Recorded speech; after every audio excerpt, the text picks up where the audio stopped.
organic food is our birthright. Say it one more time. Organic food is our birthright. Thank you. Have a great day.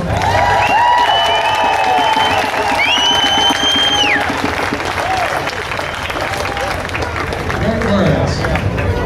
Fact. Glyphosate, the active ingredient in Monsanto's Roundup, is used throughout the world. Glyphosate enters the plants it is sprayed on and then enters our bodies whenever we eat the plants.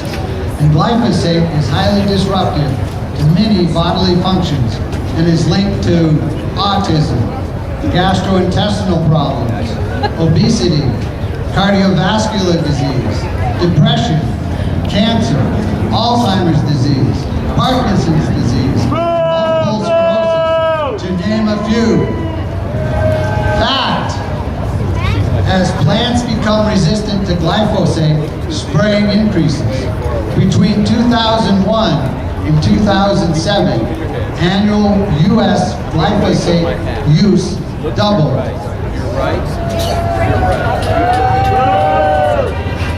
Fact. Over time, weeds become resistant to glyphosate, which forces farmers to switch to ever stronger herbicides, including one of the components of Agent Orange, the chemical used in Vietnam to defoliate large tracts of land and which caused permanent damage to vets who came in contact with it.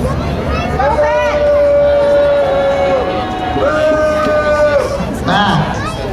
When organic crops are contaminated by Monsanto GMO fields, Monsanto is allowed to sue the organic farmer for pirating its licensed seed.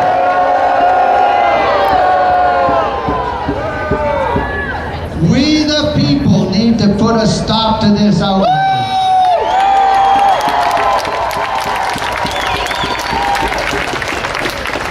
Here's a parenthetical announcement.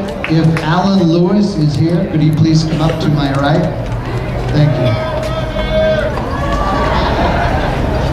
So, our next speaker is Alan Lewis from Vitamin Cottage, who will update us on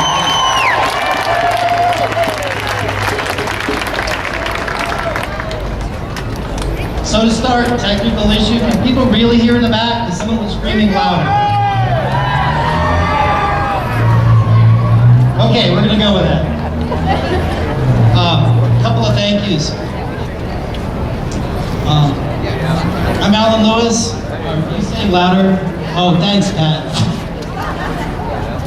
I'm Alan Lewis, and I'm in charge of food and ag policy and government affairs at Natural Grocers by Vitamin Cottage. Big thanks to the organizers, especially Ms. Campbell, and thanks to all of you for showing up today to make a statement on this important issue. And by the way, if you've not been to Mercury Cafe recently, you're in for a big treat. You really need to put Mercury Cafe on your list of tasty, healthy, ethical food. And thank you, Mercury, for what you do for all of us. I'm going to talk for one moment about my employer, Vitamin Cottage, but it's not a plug. This is where we begin because we're in the middle of this issue every day. It has to do with why we're all here today. If you don't know about Natural Grocers, here's a place to start. It's with what we don't sell. We don't sell anything with artificial colors, preservatives, flavors, antibiotics, hormones, pesticides, and we only sell 100% USDA organic produce. Yes, I like working there. You might think in this country, however, that our shelves might be empty, but they're not. They're filled with delicious, healthy food and products that our vendors are doing their best to make more healthy so that we can feed ourselves and our families in a way that we can be confident in. It should be simple, right? But we're here because it isn't. There's one big problem. That problem's name is Monsanto. And the other big ag companies like Monsanto. So let me lay it out for you, because as part of my work for Natural Grocers, I try to talk to the people in power in the states and in Washington about genetically modified ingredients and why we don't want them in our food supply. Now, I just got back from Washington, D.C., And it's kind of a joke because if I'm in a meeting and I'm not being heard, I pipe up and say, I just got back from Washington, D.C., and everybody says, wow, tell us what you learned. Well, brace yourselves. It's not pretty. In Washington, Monsanto is an agricultural company. It's not the maker of some of the most dangerous and damaging chemicals ever known to man. In Washington, Monsanto was a source of important scientific innovation. It is not a masterful manipulator of data and research bent on suppressing and twisting evidence and the negative consequences of its products and practices.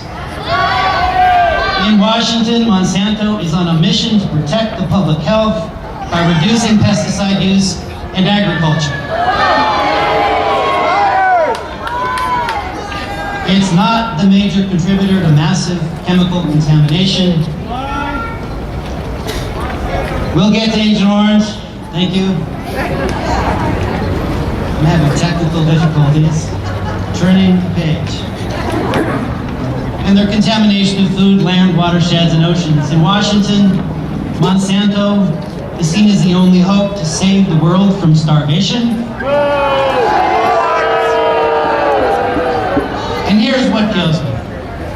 If only crazy people like me and the rest of you would get out of the way with our fearful, ignorant questions, Monsanto could succeed in saving us all.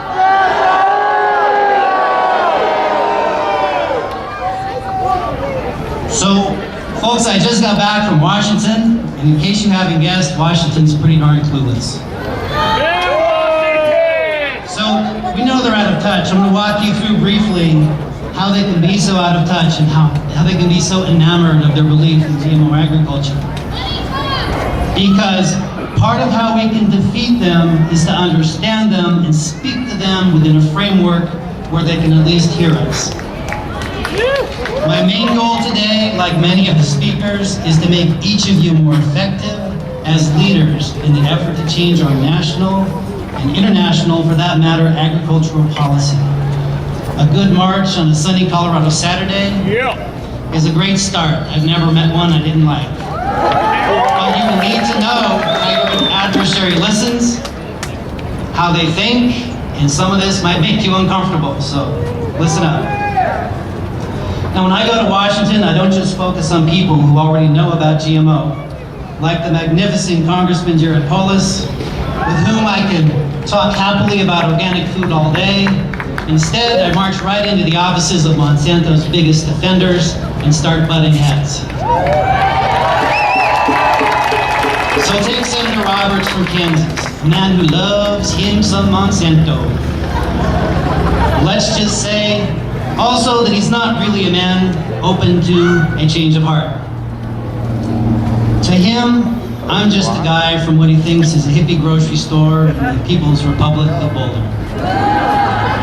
But the thing is, our overall ag policy is actually so broken that as long as you don't tell them that you're really talking about biotech and GMO policy, you can open their ears and they